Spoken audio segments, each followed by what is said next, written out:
వినియోగదారులందరికీ నెలకి 200 యూనిట్లు ఉచిత విద్యుత్తును అందించడానికి మరియు అర్హులైన వినియోగదారులకి 500 రూపాయలకే వంట గ్యాస్ సిలిండర్లు సరఫరా చేసే పథకాలకి మరో ముందడుగు వేశాం. ఫిబ్రవరి 4, 2024న రాష్ట్ర మంత్రివర్గ సమావేశం ఈ పథకాల అమలుకి ఆమోదం తెలిపింది. త్వరలోనే తగిన విధి విధానాలు రూపకల్పన చేసి వాటి ఫలాలను ప్రజలకు అందించడం జరుగుతుంది. మహాలక్ష్మి, రైతు భరోసా, ఇందిరమ్మ ఇళ్ళు, చేయూత, యువ వికాసం హామీల అమలుకు మా ప్రభుత్వం చిత్తశుద్ధితో ఉంది. వాటిని వీలైనంత త్వరలో అమలు చేసే సంకల్పంతో ఉన్నాం.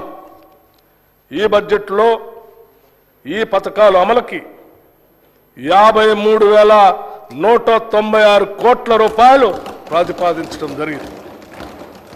ఈ కేటాయింపు ఒక ప్రాథమిక అంచనా ప్రకారం మాత్రమే చేయటం జరిగింది. హామీలకు సంబంధించిన విధి విధానాలను రూపొందించే పని ఇంకా కొనసాగుతున్నందున అది పూర్తయిన వెంటనే అమలుకు అవసరమైన పూర్తి నిధులు కేటాయిస్తాం.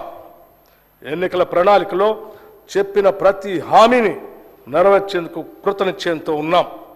రైతుల కోసం ప్రకటించిన వరంగల్ డిక్లరేషన్, హైదరాబాద్లో ప్రకటించిన యువ డిక్లరేషన్, చేవెళ్లలో ప్రకటించిన ఎస్సీ ఎస్టీ డిక్లరేషన్, కామారెడ్డిలో ప్రకటించిన బీసీ మైనారిటీ డిక్లరేషన్ అన్నింటినీ ఖచ్చితంగా అమలు చేస్తాం. రాష్ట్రం పారిశ్రామికంగా అభివృద్ధి చెందటం వలన ఎన్నో సమస్యల పరిష్కారం అవుతాయి. లక్షలాది మందికి ఉపాధి అవకాశాలు దొరుకుతాయి. ఉత్పాదకత పెరుగుతుంది. అందుకే తెలంగాణ రాష్ట్రం సత్వర పారిశ్రామిక ప్రగతి సాధించేందుకు అన్ని చర్యలు ప్రారంభించాం. ఈ దిశగానే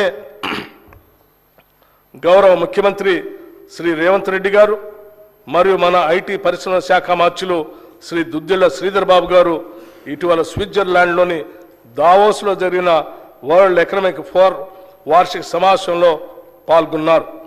మన రాష్ట్రానికి భారీగా పెట్టుబడులు తెచ్చే లక్ష్యంతో పలు పారిశ్రామికవేత్తలతో వరుస సమావేశాలు నిర్వహించారు. తత్ఫలితంగా మన రాష్ట్రానికి దాదాపు 40,000 కోట్ల రూపాయలకు పైబడి పెట్టుబడులు రానున్నాయని ఈ సందర్భంగా చెప్పటానికి సంతోషిస్తున్నాం. తెలంగాణ ప్రభుత్వం అనుసరించబోయే విధానాలను ప్రఖ్యాత పారిశ్రామికవేత్తలు ప్రశంసించిన విషయాన్ని కూడా ఈ సందర్భంగా మీకు తెలియజేస్తున్నాం. తెలంగాణలో పెట్టుబడులు పెట్టేందుకు అత్యంత సానుకూలత వ్యక్తం కావటం మా పాలనపై ఉన్న నమ్మకానికి నిదర్శనం. ఈ పెట్టుబడుల ద్వారా మన రాష్ట్ర స్థూల ఉత్పత్తి పెరిగి ప్రజలకు సంపద పెరుగుతుంది అనటంలో ఎటువంటి సందేహం లేదు. ప్రజలకు ఉపాధి అవకాశాలు కల్పించడంలో చిన్న మరియు సూక్ష్మ పరిశ్రమలు చాలా పెద్ద పాత్ర పోషిస్తాయి.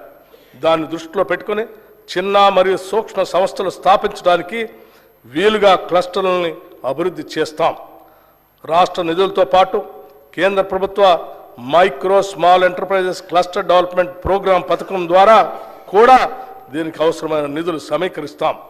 రాష్ట్ర నిధులతో పాటు పిఎం మిత్ర నిధుల్ని వినియోగించుకొని కాకతీయ మెగా టెక్స్టైల్ పార్క్ని మరింతగా అభివృద్ధి పరుస్తాం.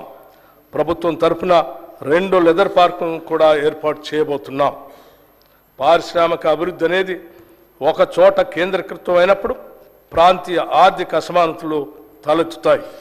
ఇది దృష్టిలో పెట్టుకొని రాష్ట్ర నలుమూలలు అభివృద్ధి చెందడానికి ఫార్మా క్లస్టర్లను ఏర్పాటు చేయడానికి నిర్ణయించాం. ఈ క్లస్టర్ల ఏర్పాటులో భూసేకరణ జరిగేటప్పుడు ప్రజల ఇళ్లకు, ఆస్తులకు నష్టం వాటిల్లకుండా వాటి నివాస స్థలాలకి దూరంగా ఏర్పాటు చేయటం జరుగుతుంది. తెలంగాణ రాష్ట్రానికి తీర ప్రాంతం లేదు. అందువల్ల సరుకు రవాణా పోర్టులు అందుబాటులో లేవు. ఈ లోటును భర్తీ చేసుకోవడానికి డ్రై పోర్టులను అందుబాటులోకి తీసుకొని రావడానికి ఒక బృహత్